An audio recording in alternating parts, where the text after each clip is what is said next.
আমি আল্লাহ তাবারক ওয়া তাআলার শুকরিয়া আদায় করছি।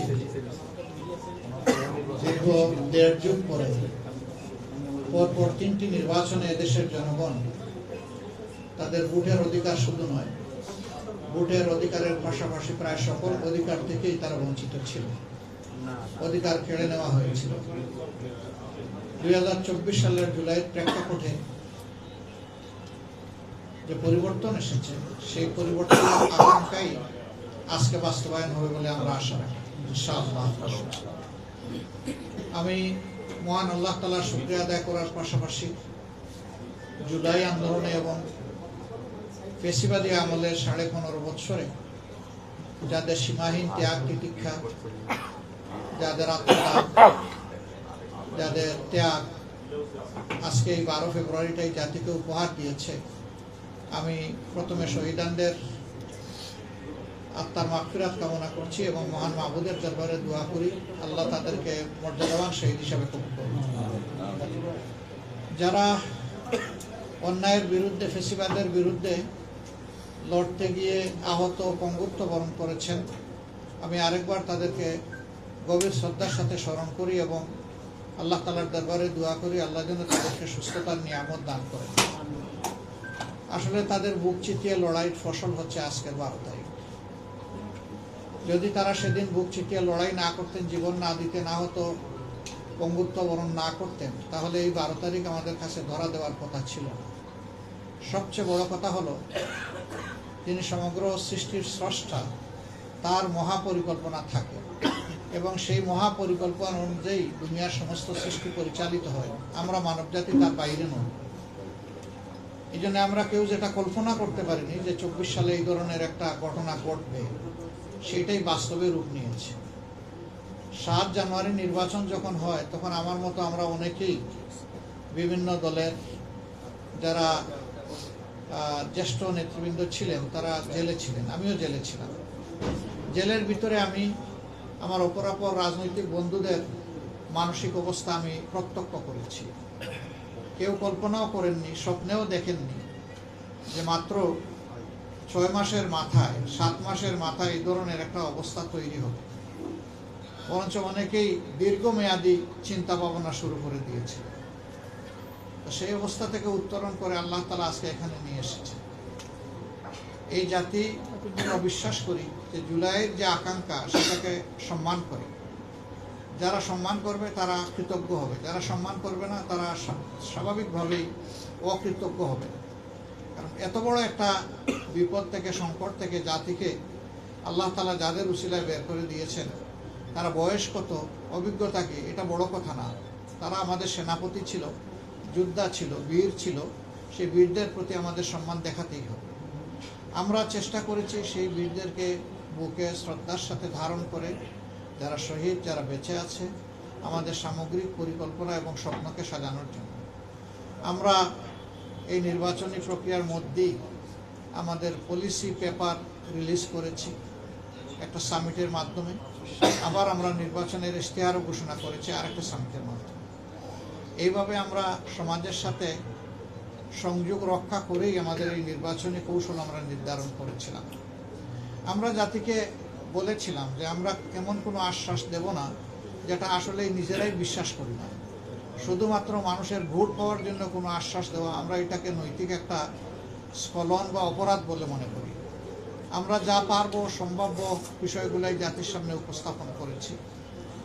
আমি আজকে এই নির্বাচনের প্রথম ভাগেই আমার ভোটটি এখানে মণিপুর বালক উচ্চ বিদ্যালয়ে আমি প্রদান করেছি। আমি তখন স্বাভাবিক অবস্থা সেখানে বিরাজমান দেখেছি এবং ভোটার উপস্থিতিও ছিল লক্ষণীয়। এরপরে আমি ক্রমান্বয়ে অনেকগুলা সেন্টার আমি দেখার চেষ্টা করেছি। আমি যেখানে যেখানে গিয়েছি, ২-১টা সেন্টার ছাড়া বাকি সেন্টারগুলোতে ভোটার টার্নওভার ছিল খুবই সন্তুষ্ট। 2টা সেন্টারে শুধু আমার কাছে মনে হয়েছে যে এখানে টার্নওভারটা কম। যদি পরিবেশ পরিস্থিতির কথা বলেন, তাহলে এই আসন দিয়ে আমরা শুরু করতে পারি। স্বাভাবিক চলছিল, কিন্তু হঠাৎ করে দেখা গেল যে মণিপুর উচ্চ বিদ্যালয়ের বালিকা শাখায়, যেখানে এই আসনের মধ্যে সর্বাধিক সংখ্যক ভোট হয়েছে, 26,000-এর ঊর্ধ্বে ভোট এখানে রয়েছে একটা শুধু ভবনে। তো সেই জায়গায় হঠাৎ করে আমাদের প্রতিদ্বন্দ্বী দলের কিছু লোক তারা বেপরোয়াভাবে ঢুকে পড়েন, তারা ভোটারদেরকে ভয়ভীতি প্রদর্শন করেন এবং অহেতুক তারা এখানে হস্তক্ষেপ করেন। এমনকি সেখানে আমাদের যারা ভোটার এবং সমর্থক তাদেরকে তারা শারীরিকভাবে নাজেহাল করেন। আমরা বিষয়টি শোনার পরে আবার ফিরে যাই সেখানে। এর আগে আমি একবার গিয়ে এসেছি। আমরা সেখানে গিয়ে দেখলাম যে সেনাবাহিনীর একজন কর্মকর্তা অত্যন্ত দায়িত্বশীলতার সাথে এই বিষয়টা তিনি হ্যান্ডেল করছেন এবং তখন পরিস্থিতি তিনি আশ্বস্ত করে বললেন যে আমাদের নিয়ন্ত্রণে আছে। আমি তখন তাকে বলেছি যে ভোট আওয়ার শেষ হওয়ার পরে শুধুমাত্র ভোট প্রক্রিয়ার সাথে সরকারের যে সমস্ত কর্মকর্তা কর্মচারী আছেন আর যারা বিভিন্ন প্রার্থীর এজেন্ট আছেন তার বাইরে যেন কেউ ঢুকতে না পারে, এটা আপনারা নিশ্চিত করবেন। ভিতরের পরিবেশটা এরকম নিশ্চিত করার পাশাপাশি বাইরেও অহেতুক জটলা এবং টেনশন যাতে কেউ সৃষ্টি করতে না পারে সেই বিষয়ে আপনারা আশা করি উপযুক্ত পদক্ষেপ নেবেন। তারা আমাদেরকে আশ্বস্ত করেছেন, আমরাও তাদেরকে সর্বাত্মক সহযোগিতার আশ্বাস দিয়েছি। আমরা চাই ভোটটা শান্তিপূর্ণ হোক, প্রত্যেকটি মানুষ এসে তার মতো করে তার পছন্দ মতো ভোটটা দিয়ে যাক, ভয়ের সংস্কৃতি যেন তৈরি না হয়। এ পর্যন্ত সারা দেশের যে খবর আমরা পেয়েছি বিভিন্ন জায়গায় বিএনপি দলীয় যারা ক্যান্ডিডেট তাদের কর্মী সমর্থকরা বেশ কিছু জায়গায় সমস্যা তৈরি করেছে। যেমন আমরা খবর পেয়েছি কুমিল্লার বড়ুরা, সেখানে বেশ কতগুলো সেন্টার দখল করে নেওয়া হয়েছে এবং আমাদের প্রার্থীকে শারীরিকভাবে আঘাত করা হয়েছে, যা গুরুতর নয়। যদি কোনো প্রার্থী অথবা প্রার্থীর সমর্থক কিংবা এজেন্ট কর্মী কোনো ভুল করে থাকেন তাহলে আমি তো হাতে আইন তুলে নিতে পারি না। এর জন্য যথাযথ কর্তৃপক্ষ আছে, তাদের আমরা সহযোগিতা চাইতে পারি, কমপ্লেন দিতে পারি। কিন্তু সেখানে তাই করা হয়েছে এবং কিছু সেন্টার তাদের দখলেও তারা সাময়িকভাবে নিয়ে গিয়েছে। পরে সেনাবাহিনীর হস্তক্ষেপে সেটা অবমুক্ত হয়েছে। আমরা আশঙ্কা করছি ভোট শেষ হওয়ার পরে গণনার সময় ওই ধরনের কোনো বিশৃঙ্খলা যদি তৈরি হয় তাহলে জন আকাঙ্ক্ষার প্রতিফলন হবে না এবং 15.5 বছর জাতি তাদের ভোটের অধিকার হারিয়ে আজকে যাকেই আমি জিজ্ঞেস করেছি যে আপনার কেমন লাগছে, বলে যে আমি খুব এক্সাইটেড, আমি খুব উৎফুল্ল, আমি অন্যরকম একটা অনুভূতি আজকে অনুভব করছি। মানুষের এই যে উৎসব মুখর পরিবেশটাকে যারা বাধাগ্রস্ত করবে তারা অবশ্যই গণতন্ত্রের প্রতি শ্রদ্ধাশীল, এটা আমরা মনে করি না।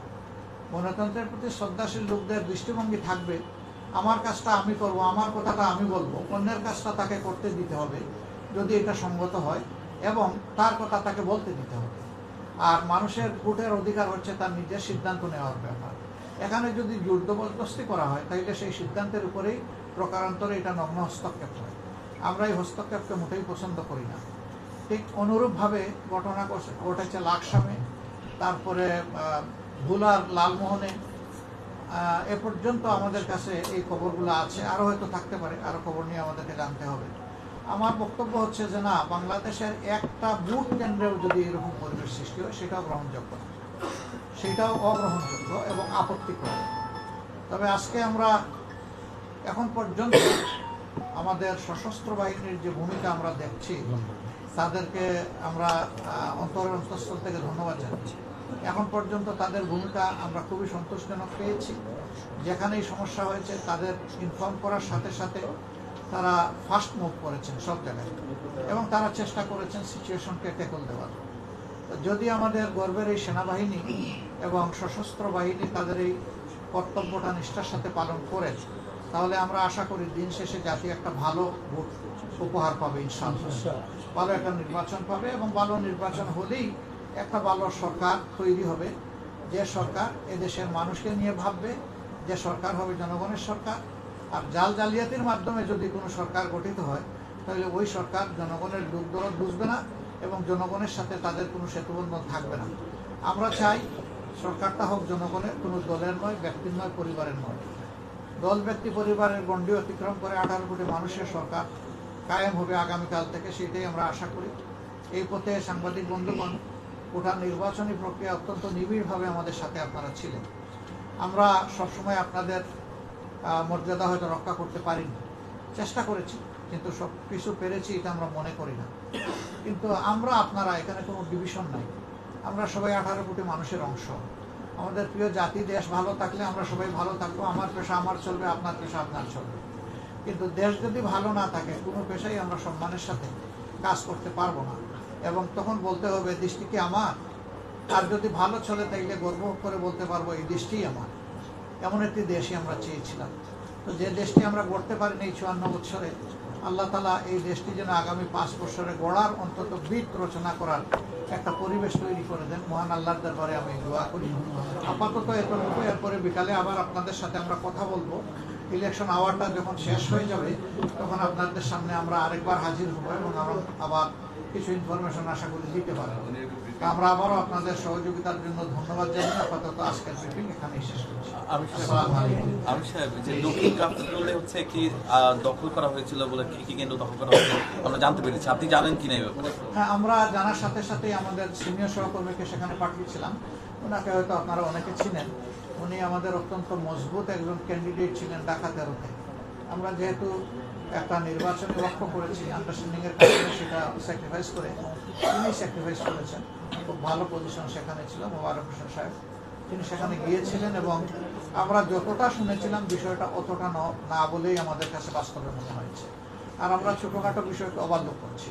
আমরা চাচ্ছি দিন শেষে একটা শান্তিপূর্ণ নির্বাচন হয়ে যাবে। দুপুর পর্যন্ত প্রায় 33% ভোট পড়লো। কি মনে হচ্ছে, ভোট কি মানুষ দিচ্ছে নাকি কিছুটা কম? জয়ের ব্যাপারে কত? আমি আমাদের সঙ্গে যুক্ত করতে চাই যে একটা করে শেষ করি। ভোটার টার্নওভারের যে বিষয়টা, সেটা আসলে এখন তো আলহামদুলিল্লাহ সিজনটা খুব ভালো। সাধারণত সিজন যখন গরমের হয় মানুষ সকাল এবং বিকাল 2 বেলা ভোটের জন্য হাজির হয়, গরমটা অ্যাভয়েড করে। এখানে ইউনিফর্ম একটা ওয়েদার থাকার কারণে মানুষ এইভাবে আসছে। আমরা আশাবাদী এখনো সময় যেটা হাতে আছে হয়তো একটা ভালো টার্নওভার হবে ইনশাআল্লাহ। তবে সকালের দিকে আমি যেটা লক্ষ্য করেছি সেখানে মূলত ইয়াং জেনারেশন এবং মহিলাদের উপস্থিতি ছিল লক্ষণীয়। আপনারাও সবাই ইয়াং, আমিও ইয়াং। আমরা যেমন ওটাই বলা হয়েছে যে হয়েছে জয়ের ব্যাপারে প্রতিপক্ষ শিবিরে বলা হচ্ছে তারা খুবই কনফিডেন্ট যে তারা বিজয়ী হবে। কিছুক্ষণ আগেও উনি সমর্থন করেছেন যে তারা বেশি আসনে বিজয় হবে। আপনি সারা বাংলাদেশ ঘুরেছেন, সারা বাংলাদেশের খবর আপনার কাছে আসছে, আপনার কনফিডেন্সটা একটু জানতে চাই। আলহামদুলিল্লাহ, আমি কোনো সংখ্যা বলবো না। আমি যদি সংখ্যা বলি তাইলে ভোটাররা কোনো অধিকার থাকে না, কারণ ভোটাররা এখনো ভোট দিচ্ছে, দেওয়া শেষ করে নাই। আর আমি বলে দিলাম যে আমি 300 আসনে বিজয় লাভ করবো, এটা ভোটারদের স্বাধীনতার প্রতি আমি হস্তক্ষেপ বলে মনে করি। আমরা আমাদের প্রিয় জনগণের উপর গভীর আস্থা রাখি, যথেষ্ট আস্থা রাখি। আমরা আশা করি তারা সঠিক সিদ্ধান্তই নেবেন, এবং এই কথাটা আমি এখনই বলতে চাচ্ছি না। আমি চাই যে ভোটিং আওয়ারটা শেষ হোক, তারপরে আমরা ইনশাল্লাহ আপনাদেরকে কিছু বললে বলবো। তবে স্বাভাবিকভাবেই সারা দেশের যে খবর আমরা পাচ্ছি, জনগণ নতুন কোনো ফেস্টিভালকে ওয়েলকাম করবে না ইনশাআল্লাহ। সেই ফেস্টিভাল যে দিক থেকে আসুক এটা ওয়েলকাম হবে না। টাঙ্গাইলে একটা আসনে প্রিজাইডিং অফিসার আমরা দেখলাম যে একটা ভিডিও ভাইরাল হয়েছে, সেখানে সে সই করে এবং সে সামনে ভোটারকে বসিয়ে সিল দিয়ে দিচ্ছে এবং বলছে আপনি ভোট হয়ে গেছে, আপনি চলে যান। সেরকম আমরা ঢাকার একটা আসনেও শুনেছি, ভোলায় বলা হচ্ছে যে আপনার ভোট দেওয়া হয়ে গেছে, আপনি চলে যান, এরকম একটা বললাম গোলাপ লালমোহন এই জায়গায় একটু হয়েছে। প্রিজাইডিং অফিসার যদি এই ধরনের ভূমিকা পালন করে থাকে না, এর থেকেও জঘন্য ভূমিকা আর একটা খবর আমাদের ঢাকায় আছে, সেটা আমি 100% কনফার্ম না হয়ে বলতে চাচ্ছি না। স্বয়ং প্রিসাইডিং অফিসার তার রুমে নিয়ে গেছেন একটা বই, এবং সেখানে কিছু লোককে ঢুকাই উনি সিল মারা শুরু করেছে। আমরা এটা কনফার্ম না হয়ে এইভাবে বলতে চাচ্ছি না, আমরা এটা আবার ফার্দার একটু কাউন্টার চেক করতে চাচ্ছি। আমি অনেক ভিডিওতে দেখলাম যে একই রকম অভিযোগ মানে আপনাদের বিপক্ষেও আছে, আপনাদের পক্ষেও আছে, যে একই সাথে দুজন পোলিং এজেন্ট একটা রুমে, যেখানে একজন থাকার কথা প্রত্যেকটা দলে। আমরা ক্যামেরাও দেখলাম, ভিডিওতে দেখলাম 2 জন আছে। অনেক জায়গায় দেখলাম যে গোপন কক্ষে ভোট একজনের দেওয়ার কথা, নিজে যে দিবে সেই ঢুকবে, সেখানে 2-3 জন ঢুকছে। এই অভিযোগগুলো তো আপনাদের পক্ষেও আসতেছে। এগুলা দেখেন স্পোরাডিক কমপ্লেন, এগুলা কোনো সিস্টেমেটিক কমপ্লেন না। 2-1টা জায়গায় তার ব্যতিক্রম হতেই পারে। এজেন্ট একজনের জায়গায় 2 জন গেলে এটা বড় কোনো অপরাধ না, কিন্তু এজেন্ট যদি নিজে কাউকে ইনফ্লুয়েন্স করতে শুরু করে দেয় তাহলে এটা অপরাধ। আর 2 নম্বর হলো সেখানে তো একজন প্রিজাইডিং অফিসার আছেন, তিনি বিষয়টা দেখবেন। যদি কারো না থাকে, সে যদি গিয়ে দেয়, এমনও হইতে পারে যে একজন শিফটিংয়ে যাবে আর একজন গিয়ে পৌঁছে গেছে, এটাকে যদি কেউ কাউন্ট করে সাথে সাথে, এখন তো ক্যামেরা সবার হাতে, তাই না, সাথে সাথে ছেড়ে দিল যে এই দেখেন 2 জন এজেন্ট একসাথে আছে, একজন গেছে রিলিভার হিসেবে আর একজনকে রিলিভিং করতে, সেখানে দিয়ে দিল, এরকম হতে পারে। I don't know, specific case হইলে আমি চেক করে দেখতে পারি যে কোথায় কি হয়েছে। মানে এখন পর্যন্ত ভোট সুষ্ঠু হচ্ছে আপনার কাছে সবকিছু মিলে? আর সুষ্ঠু তো 100% আপনি কোনোদিনই হয় নাই, এবারও হবে এটা আমি মনে করি না। তবে যতটুকু হয়েছে মোর অর লেস এখন পর্যন্ত কোনো বড় ভায়োলেন্স হয় না এটা বলা যায়। বহু জায়গায় আমাদের লোকেরা আক্রান্ত হয়েছে, রক্তাক্ত হয়েছে, আমরা দেখতে পাচ্ছি। আমরা প্রথমে শুনেছিলাম যে হাতিয়ায়, নোয়াখালীর হাতিয়ায় হান্নান মাসুদের ছোট ভাইকে খুন করা হয়েছে। পরে আমরা সাথে সাথে এটা চেক করে দেখলাম যে ঘটনা সঠিক নয়, মারামারি হয়েছে কিন্তু কেউ সেখানে খুন হয়নি। কারণ আমির উনি যেটা বললেন, আমরা আপনি যে কেন্দ্রে ভোট দিয়েছেন এখানে দুইজন, একটা কেন্দ্রে দুইজনের দানের শেষের পোলিং এদের আমরাও দেখেছি, এটা ভিন্ন কথা। আমার প্রশ্ন হচ্ছে জনগণ যেভাবে আসতেছে ভোট দিতে, ভোটের যে সময়টা, এই সময়টা আমাদের যেটা মনে হচ্ছে সময় শেষ হওয়ার পরেও হয়তো কিছু ভোটার আসতে পারে। সেক্ষেত্রে যদি সময় শেষ হওয়ার পরেও ভোটার আসে, তখন আপনাদের এই বিষয়ে কোনো দাবি আছে কি না? সেটা তো দেখবে নির্বাচন কমিশন। আর এই দাবি কতটা সঙ্গত হবে, আমরা কিন্তু অসঙ্গত কোনো দাবির পক্ষে না। ভোট যদি 10টাও আসে, ওই 10টার মধ্যে কি হলো সেটাই বড় কথা। আমাদের দেশে ডেমোক্রেসিতে এই ধরনের কোনো কথা নাই যে এত % ভোট কাস্ট না হলে এটা ক্রেডিবল ইলেকশন হবে না। ভোট যাই কাস্ট হবে সেটা যেন সুষ্ঠু ভোট, সঠিক ভোট, ওইটাই আমরা চাচ্ছি। কারণ ভোটারকে জোর করে কেউ আনতে পারবে না। ভোটার আসবে, তার স্বপ্রণোদিত হয়। এবং কোনো ভোটার যদি কোনো কারণে না আসে সেটা ভিন্ন কথা। না, উপস্থিতি যেভাবে বাড়ছে, আমরা যে একটু আগে একটা কেন্দ্রে গেছিলাম, প্রচুর উপস্থিতি না আছে, এটা হবে না, এটা একটা কথা আছে। লাইনে যদি একজন দাঁড়ায় যায় তার ভোট হয়ে যাবে। লাইন রাস্তায় চলে গেলে উনি কেউ সে তো এসে দাঁড়িয়েছে, আপনি দিতে পারেন নাই তাকে এভিনিউ, এই জন্য সে ভোট দিতে পারে নাই, কিন্তু সে এসে দাঁড়িয়ে গেছে, ওকে তাকে দিতে হবে। ইলেকশন কমিশনার একজন কনফার্ম করেছে যে 4:30-তে যারাই থাকবে ভোটের জন্য দাঁড়ানো তাদের সবার ভোট নেওয়া হবে। এটা হলো মানে নৈতিক বাধ্যবাধকতা এবং আইনগত বাধ্যবাধকতা। নির্বাচন কমিশনও কনফার্ম করেছে। থ্যাংক ইউ সবাইকে, ধন্যবাদ, ভালো থাকবেন। আমরা আছি সবাই মিলে দেশ গড়বো ইনশাআল্লাহ। Thank you.